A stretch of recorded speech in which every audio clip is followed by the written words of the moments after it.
რატომ აღმოჩნდა დონალდ ტრამპი, ადამიანი, რომელიც საკუთარ თავს მშვიდობის პრეზიდენტად მიიჩნევს? მშვიდობის.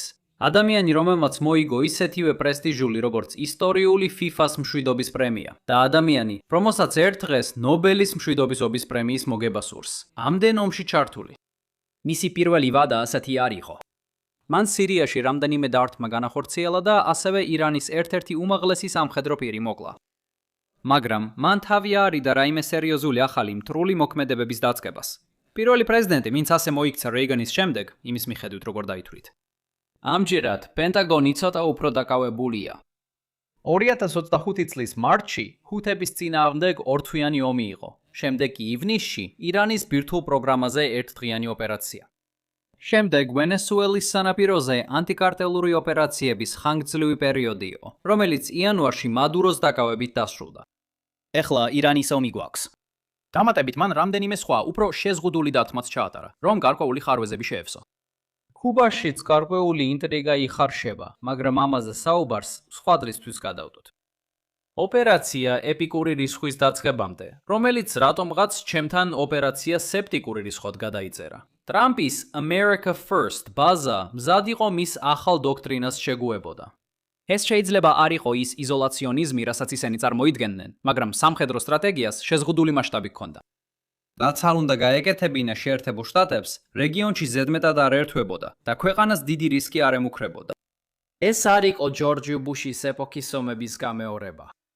ეხლა გამოკითხვები აჩვენებს, რომ მხოლოდ მცირე ნაწილი დონალდ ტრამპის მაგას ბაზისგან გამოეყო ირანის ომის გამო. მაგრამ იმ იმედგაცრუებულ ადამიანებს მაინც ის ზემოთხსენებული კითხვა უჩნდებათ. როგორ შეიძლება მშვიდობის პრეზიდენტი ამდენ კონფლიქტში იყოს ჩართული? დღეს მინდა სამი პრობლემა განვიხილო დონალდ ტრამპის როგორც მშვიდობის პრეზიდენტის იდეასთან დაკავშირებით, რაც პრაქტიკაში ნაკლებ ომებს ნიშნავს. პირველი, რომ მშვიდობის პრეზიდენტის თინაპირობა აქ შეიძლება ზუსტად არ იყოს სწორი. მეორე, რომ ლოგიკური კავშირი იმისა, რომ ვინმეს უყვარს მშვიდობა და ამიტომ მეტი მშვიდობაა, ფუნდამენტურად არასწორად ესმის ომის მიზეზები. დიახ, ჩვენ გვექნება რამდენიმე ხაზი. და მესამე, ომის მიმართ მეტი უარყოფითი დამოკიდებულება, ზოგიერთ შემთხვევაში შეიძლება კიდევ უფრო მეტ ომს გამოიწვევს. დიახ, კიდევ მეტი ხაზი იქნება. და თუ საკმარისად დიდხანს დარჩები, ნობელის მშვიდობის პრემიასა და ტრამპის აშკარა არარაციონალურობაზე გიჟურ მონოლოგს მოვაწყობ. მაგრამ მოდი სწრაფადვე დავუსვათ კითხვა იმ საწყის მოსაზრებას, რომ ტრამპი მშვიდობის პრეზიდენტია. ზუსტად არ ვიცი, როგორ განსაზღვრო ეს იდეა, გარდა იმისა, რომ ტრამპი ისეთ საერთაშორისო შედეგებს იმდენად დიდ მნიშვნელობას არ ანიჭებს, როგორც ამას ტრადიციული ვაშინგტონის კონსენსუსი გააკეთებდა. სინადულეში ვფიქრობ, გონივრულია დავიჯეროთ, რომ ეს ასეა, თუნდაც მისი მასშტაბი გადაჭარბებული იყოს. მიუხედავად ამისა, გადაჭარბების ნაწილს ხედავთ იმ კოალიციაში, რომელიც ტრამპმა შექმნა 2024 წლის საპრეზიდენტო არჩევნებში მოსაგებად. ამერიკა უპირველეს ყოვლისა იზოლაციონისტებმა ის მოისმინეს, რაც სურდათ, ხოლო სხვებმა ამერიკა უპირველეს ყოვლისა ასე გაიგეს. გავაკეთებთ იმას, რაც გვინდა და სადაც გვინდა. ხალხმა მოისმინა ეს სლოგანი და მაშინვე დაასკვნა, რომ ეს მათ ვერსიას ნიშნავდა. მიუხედავად იმისა, რომ ეს ორი რამ ერთმანეთის საპირისპიროა, მე ვფიქრობ, აშკარად მართალია, რომ დონალდ ტრამპს საერთაშორისო წესრიგი ნაკლებად აინტერესებს, ვიდრე რომელიმე პრეზიდენტს, მას შემდეგ რაც საერთაშორისო წესრიგი შეიქმნა. სხვა შემთხვევაში ძალიან რთულია ახსნა მისი პოზიციები უკრაინის მიმართ და ზოგიერთი, თუმცა არა ყველა, მისი ნატოსთან დაკავშირებული ქმედება. მაგრამ იმის ფიქრი, რომ ეს უფრო ფართოდ ვრცელდება, ცოტა გადაჭარბებულია. არ დავივიწყოთ, რომ ირანმა შეერთებულ შტატებში აგენტები დაიქირავა ტრამპის მოსაკლავად, რამაც ბაიდენის ადმინისტრაცია აიძულა გამოეცხადებინა, რომ ასეთი ნებისმიერი მცდელობა ომის აქტად ჩაითვლებოდა. და უფრო ჩვეულებრივ საკითხებში, მან პოლიტიკის საკითხებში, თავდაცვის მდივნის მოადგილის პოსტზე, ჩინეთის საკითხში, ვაშინგტონის საგარეო პოლიტიკურ წრეებში პრაქტიკულად ყველაზე მკაცრი ფიგურა ერჩია. საკითხი ისაა, რომ ვფიქრობ, ამ არგუმენტის საფუძველი საეჭვოა. მაგრამ მოდი ისევ დავაბრუნოთ ეს არგუმენტი და ვნახოთ, როგორ ინგრევა დანარჩენი ნაწილი მაინც. ვიცი, შეიძლება უცნაურად მოგეჩვენოთ, მაგრამ მეტი მშვიდობა აუცილებლად არ გამომდინარეობს იქიდან, რომ ვინმეს მეტი მშვიდობა მოსწონს. ეხლა, თუ ჩემს გვერდით საკმარისად ხშირად ყოფილხართ, იცით, რომ საჭიროა მოლაპარაკების ხელის შემის შემშლელი ფაქტორი, რათა ავხსნათ, რატომ შეიძლება ომი საერთოდ მოხდეს. ეს იმიტომ, რომ ომი ძვირია და ორივე მხარე უკეთეს მდგომარეობაში იქნებოდა თუ ომის მოსალოდნელ შედეგთან შესაბამის შეთანხმებას მიაღწევდნენ. ესეთი შეთანხმებები ახლოსაა იმასთან, რასაც ბრძოლა გამოიწვევდა, მაგრამ ისინი არ იწვევს, იცით, მასიურ სიკვდილსა და განადგურებას. ასე რომ, როდესაც ესეთ არგუმენტს უყურებთ, ყველაფერი რაც მშვიდობის პრეზიდენტს ნაკლებ ომებთან აკავშირებს, უნდა მოქმედებდეს იმით, თუ როგორ უკავშირდება ის მოლაპარაკების ბარიერებს. აქ არის მაცდუნებელი ლოგიკა, რომლის მსხვერპლიც შეიძლება გახდეს. თუ ტრამპი საერთაშორისო ინტერესებს დიდად არ აფასებს, ეს ფაქტობრივად ზრდის მისთვის ომის ხარჯებს. გახსოვდეთ, რამდენად ძვირია ომი რომელიმე აქტორისთვის. ეს დამოკიდებულია რეალურ ფიზიკურ ხარჯებსა და ინტერესების ღირებულებას შორის თანაფარდობაზე. თუ ფიქრობთ, რომ ინტერესები დაბალია, შესაბამისად ომის აღქმული ხარჯები თქვენთვის მაღალია. ეს ნიშნავს, რომ ტრამპისთვის ომი უფრო მეტად არასასურველია და შესაბამისად ორივე მხარისთვის მისაღები შეთანხმებების დიაპაზონი ფართოვდება. უფრო დიდი მოლაპარაკების დიაპაზონი, შეთანხმების მიღწევა უფრო მარტივია, ხომ ასეა? კი, ბევრ შემთხვევაში ეს ასეა. მოლაპარაკების დიაპაზონის ზომას მნიშვნელობა აქვს. მაგრამ ზოგადად არ არის სწორი, რომ რაც უფრო დიდია, მით უკეთესია. როგორც ამას მალე განვიხილოთ. მაგრამ ჯერ კიდევ უფრო მნიშვნელოვანი საკითხია განსახილველი. თუნდაც ვიფიქროთ, რომ მშვიდობის პრეზიდენტი ამცირებს მოლაპარაკების ბარიერებს და შედეგად ომებიც ნაკლებია, მაინც ვერ დავასხვნით, რომ დონალდ ტრამპი თავად ამცირებს კონფლიქტებს პრაქტიკაში. ეს იმიტომ, რომ ჩვენ ასევე არაპირდაპირ ვარაუდობთ, რომ დონალდ ტრამპი ყველა სხვა ფაქტორს უცვლელად ტოვებს. და მე არ ვფიქრობ, რომ დონალდ ტრამპი ყველა სხვა ფაქტორს უცვლელად ტოვებს. უბრალოდ რომ განმარტო, რაზე ვსაუბრობ აქ, მინდა ეს საუბარი მხოლოდ დონალდ ტრამპთან დაკავშირებულ საკითხებზე შევზღუდო. ასევე მართალია, რომ ეხლა უფრო საშიშ უსაფრთხოების გარემოში ვცხოვრობთ, ვიდრე 10 წლის წინ, მიუხედავად იმისა, რას აკეთებდა დონალდ ტრამპი. და ვფიქრობ, ეს გარკვეულწილად ხსნის განსხვავებებს დონალდ ტრამპის პირველ ვადასა და მის მეორე ვადას შორის. მაგრამ თუ დონალდ ტრამპის სპეციფიკურ პრობლემებზე ვისაუბრებთ, ტრამპი მოლაპარაკებების პროცესში სირთულეებს ქმნის. ეს არ არის რაიმე სახის პროვოკაციული კომენტარი, თითქოს დონალდ ტრამპი პრობლემებს ქმნის იქ, სადაც პრობლემები არ უნდა არსებობდეს. ეს საუბარი არ ეხება მის ხასიათს. უпростоრად, მე ვგულისხმობ იმას, რომ ის ზოგადად რთული წასაკითხია და ეს ართულებს ყველასთვის, როგორც მოკავშირეებისთვის, ისე მოწინააღმდეგეებისთვის. ზუსტად გაიგონ, რა არის მისთვის მინიმალურად მისაღები შედეგი მოლაპარაკებებში. ეს იწვევს მეტ სიტუაციას, როდესაც შეერთებული შტატები ომობს, რადგან მოწინააღმდეგე მხარეს არ აქვს ზუსტად გარკვეული, რას უნდა მოითხოვდეს მოლაპარაკებებში. შეიძლება ტაკოსის მსგავს სიტუაციაში ვიყოთ, სადაც ის მზად არის თითქმის ყველა სადავო საკითხზე დათმობაზე წავიდეს. ან შეიძლება საკმაოდ მტკიცედ იყოს განწყობილი და ბრძოლისთვისაც მზად იყოს, თუ მისი მოწინააღმდეგე სერიოზულ შეთავაზებას არ გააკეთებს. თუ მოწინააღმდეგე ფიქრობს, რომ თეთრ სახლში დღეს საღამოს ტაკოს მიირთმევენ, მაშინ ის მკაცრ მოთხოვნას აყენებს. მაგრამ შემდეგ რეალურად მტკიცე დონალდ ტრამპი უარს ამბობს. ომი იწყება. დავასკვნათ არგუმენტი. წარმოიდგინეთ, რომ დონალდ ტრამპს საერთაშორისო შედეგები ოდნავ ნაკლებად აინტერესებს, ვიდრე მის წინამორბედებს. მაგრამ ის ამ სიტუაციაში ბევრად მეტ გაურკვევლობას ამატებს. მაშინ შესაძლებელია, რომ მეორე ეფექტი უფრო გადამწყვეტი იყოს. საწყისი არგუმენტი იშლება, რადგან ის მთლიანად ტრამპის ეფექტს არ ითვალისწინებს. სამწუხაროდ შემიძლია გაჩვენოთ, რომ პრობლემა რაღაცნაირად კიდევ უფრო მძიმდება. მოლაპარაკებების დიაპაზონების ზომების შედარება არაფერს გვეუბნება ომის ალბათობაზე, რადგან ის არ განსაზღვროს მექანიზმს, რომელიც მოლაპარაკებების ჩაშლას იწვევს. ხანდახან, როდესაც საერთაშორისო შედეგებზე ნაკლებად ზრუნავ, ეს შეიძლება უფრო მეტ ომამდე მიგვიყვანოს. ნება მომეცით აგიხსნათ. წარმოიდგინეთ, რომ ცხოვრობთ გაურკვევლობის სამყაროში, სადაც ირანს არ აქვს ინფორმაცია ტრამპის საბოლოო ზღვარზე.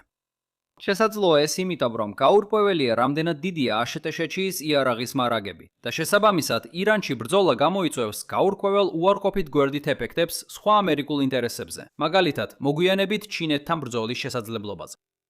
ამ პირობებში მთავარი გამსაზღვრელი იმისა იქნება თუ არა ომი, არის განსხვავება ტრამპის ორი შესაძლო ნამდვილი მინიმალური მოთხოვნის შორის.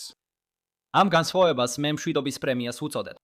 ეს იმიტომ, რომ ეს არის ის თანხა, რომელიც მოწინააღმდეგემ უნდა ზედმეტად გადაუხადოს ტრამპის ნაკლებად შეუპოვარ ტიპს, რათა დააწმუნდეს, რომ ტრამპის უფრო შეუპოვარი ტიპი შეთავაზებას დათანხმდება. ამგვარად, როდესაც მშვიდობის პრემია მცირეა, რისკიანი წინადადების გაკეთება მოწინააღმდეგის თვალსაზრისით ნაკლებად მიმზიდველად გამოიყურება. ეს იმიტომ, რომ ის რისკავს საკუთარი ომის ხარჯებს, რათა მცირე შანსი კონდეს, რომ დამატებითი სარგებელი მიიღოს. მაგრამ ეს დამატებითი სარგებელი მცირეა. ეს ნამდვილად არ არის გამართლებული რისკი. რამდენიმე წლის წინ, ერთ-ერთი რამ, რაც ჩემმა თავმოყარე აკადემიურმა ალტერ ეგომ აღმოაჩინა, გახსოვდეთ, ის სინამდვილეში პროფესორია და სინამდვილეში თამაშების თეორეტიკოსია, აღმოჩნდა, რომ მშვიდობის პრემია უფრო დიდია მაშინ, როცა ლიდერს ნაკლებად აინტერესებს რა დგას სასწორზე. ომის შესაძლო ფიზიკური დანახარჯების უცვლელად დატოვების პირობებში. Trumps, რომელსაც ძალიან აინტერესებს რა დგას სასტორზე, მინიმალური შესაძლო მნიშვნელობები დაახლოებით ასეთი ექნება. ხოლო Trumps, რომელსაც ნაკლებად აინტერესებს რა დგას სასტორზე, მინიმალური შესაძლო მნიშვნელობები დაახლოებით ასეთი ექნება. ინტუიციურად, რაც უფრო მეტად აინტერესებს Trumps, ორივე ეს შესაძლებლობა ომის მოსალოდნელ შედეგს უახლოვდება, რადგან ის ზოგადად უფრო მეტად მზადაა აიტანოს ნამდვილი დანახარჯება. ანალოგიურად, ისინი ფართოვდება მაშინ, როცა Trumps ზოგადად ნაკლებად აინტერესებს. თუმცა მთავარი აქ ისაა, რომ მშვიდობის პრემია უფრო მცირეა, როცა Trumps მეტად აინტერესებს და უფრო დიდია, როცა Trumps ნაკლებად აინტერესებს. შესაბამისად, Trump-ის მეტი დაინტერესება ამცირებს მოლაპარაკების ბარიერებს. ვინც თქვენგან მეორე წარმოებულებით ცხოვრობთ და სუნთქავთ, ისი ამოვნეთ ამ მომენტით, რადგან ისინი ბოლოს და ბოლოს მნიშვნელოვანი გახდა სოციალურ მეცნიერებებში.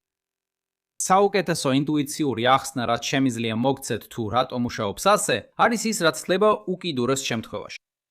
არ მოიდგინეთ, რომ Trump-მა უსასრულო მნიშვნელობა მიანიჭა იმას, რაც ფსონზე დგას. მაშინ მნიშვნელობა არ ექნება, აშშ-ის ომის დიდი თუ მცირე ფიზიკური დანახარჯები ექნება. შედეგად, ომის ნამდვილი ღირებულება ფაქტობრივად უმნიშვნელოა. მოწინააღმდეგემ უნდა მისცეს Trumps ომის მოსალოდნელი შედეგი, რათა დაამშვიდოს იგი. სწორედ იმიტომ, რომ ის პრაქტიკულად უგულებელ ყოფს ბრძოლის ხარჯებს. საჭიროა, რომ Trumps ნაკლებად აინტერესებდეს ეს ფსონი, რათა დანაკარგებს შორის მნიშვნელოვანი სხვაობა წარმოიშვას. ამგვარად, თავად ის შესაძლებლობა, რომ Donald Trump შეიძლება იყოს მშვიდობის პრეზიდენტი, ირონიულად შეიძლება მეტი ომის მიზეზი გახდეს. ნებართვით, ერთი ნაბიჯით წინ წავიდე, ნორვეგიაში გადავინაცვლო და გავაანალიზო, როგორ უკავშირდება ნობელის მშვიდობის პრემია ამ პრობლემას. შეამოწმეთ კომენტარები და ხშირად ნახავთ შემოთავაზებებს, რომ ჩვენ, როგორც გარე დამკვირვებლებმა, უნდა დავთმოთ ნებისმიერი ლოგიკური ანალიზი Trump-ის ადმინისტრაციის სტრატეგიის მიმართ. საბოლოოდ, თავად Trump-ი არალოგიკურია. ამ კომენტარების ქვეჯგუფში, რაც მე მხიბლავს, არის ის, რომ Trump-ის არალოგიკურობის უმეტეს აღწერაში რეალურად არ არის აღწერილი არალოგიკურობა სტრატეგიულ ან სოციალური მეცნიერების გაგებით. სასაუბრო ინგლისურში არალოგიკური და უცნაური სინონიმებია. სოციალურ მეცნიერებებში არალოგიკური ნიშნავს სტიმულების სტრუქტურებზე არარეაგირებას. მე სპეციალურად ვაყენებ ამ საკითხს აქ, რადგან ეს დაკავშირებულია Trump-ის აშკარა გატაცებასთან ნობელის მშვიდობის პრემიის მოგებით, რაც მაშინვე იწვევს კომენტარებს მის რაციონალურობაზე. მაგრამ კრიზისული მოლაპარაკებების მოდელირების სადელირების საინტერესო მხარე ისაა, რომ ჩვენ აქ ჭირდება ვიფიქროთ Trump-ის მამასთან დაკავშირებულ პრობლემებზე, ან იმაზე, რამაც თითქოს და გამოიწვია მისი სურვილი ნობელის პრემიის მიმართ. მას უბრალოდ ეს აქვს. და თუ დაფიქრდებით იმაზე, რა გავლენას ახდენს ეს მოლაპარაკებებზე, უბრალოდ შეთანხმების მიღება უფრო მიმზიდველად გამოიყურება. მაგრამ ეს მათემატიკურად იგივეა, რაც იმის თქვა, რომ ომი მის პერსპექტივაში შედარებით ნაკლებად მიმზიდველად გამოიყურება. და როგორც აღმოჩნდა, ჩვენ უკვე გვაქვს ბრძოლის შედარებითი არამომგებიანობა შეთანხმებასთან შედარებით. ეს არის ომის ფასი. ამგვარად, მშვიდობისთვის სარგებლის დამატება იგივეა, რაც ბრძოლისგან კიდევ უფრო მეტის დაკლება. შეიძლება გეგონოთ, რომ მისი ხედვა აბსურდულია და არაგონივრული, მაგრამ ამ მიდგომის პრაქტიკული შედეგი კრიზისულ მოლაპარაკებებში ის არის, რომ Donald Trump-ი ომის უფრო მაღალ ფასს იხდის. გასაოცარია, რამდენის მათემატიკური მოდელირება შეიძლება მხოლოდ 1+-ის ან მინუსის ნიშნის გამოყენებით. და საბედნიეროდ ეს ნიშნავს, რომ კრიზისული მოლაპარაკებების თეორია ბევრად უფრო მეტ სიტუაციას მოიცავს, ვიდრე ზოგიერთი არაინფორმირებული კომენტატორი გსურთ დაგაჯეროთ. სასაცილოა, მაგრამ ჩემს აკადემიურ ალტერ ეგოს აქვს დაკავშირებული ნაშრომი, რომელიც კიდევ ერთ პარადოქსულ კავშირს აჩვენებს. წარმოიდგინეთ, რომ სახელმწიფოებს უჭირთ Donald Trump-ის ზუსტი შეფასების დადგენა კონკრეტულ საკითხზე, რომელიც განხილვის საგანია.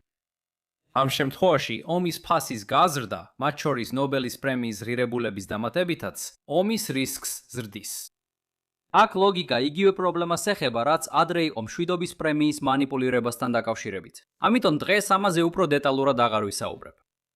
მაგრამ საინტერესოა, რომ კიდევ ერთი გზაა, რომლის მიხედვითაც მშვიდობა თავიდან უფრო მიმზიდველად ჩანს. თუმცა სტრატეგიული ურთიერთმედება საბოლოოდ ამ კავშირს ანადგურებს. მაშ, რა არის ჩვენი მთავარი დასკვნები დღევანდელი ლექციიდან? Donald Trump-ის მშვიდობის პრეზიდენტად მოხსენება შეიძლება შეცდომაში შემყვანი იყოს. თუნდაც ასე იყოს, ომის მიზეზი არის მოლაპარაკებების პროცესში არსებული დაბრკოლებები. ასევე შესაძლებელია, რომ მშვიდობის პრეზიდენტობა უფრო მეტ ომს იწვევდეს მოლაპარაკებების დაბრკოლებებთან ურთიერთმედების გამო. ამით დასრულდა ჩემთვის ZZ 31 დღე. სიტყვები აღარ მაქვს, ასე რომ უყურეთ იმას, რაც ადრე მithქვამს. შეიძლება გირჩიოთ ჩემი საერთაშორისო ურთიერთობების შესავლის სერიის უახლეს ვიდეო, რომელიც Lines on Maps Extra-ზეა. როგორც არ უნდა იყოს, თუ დღევანდელი ვიდეო მოგეწონათ, გთხოვთ მოიწონეთ, გააზიარეთ და გამოიწერეთ არხი და შემდეგ ჯერზე ისევ გნახავთ. იყავით კარგად.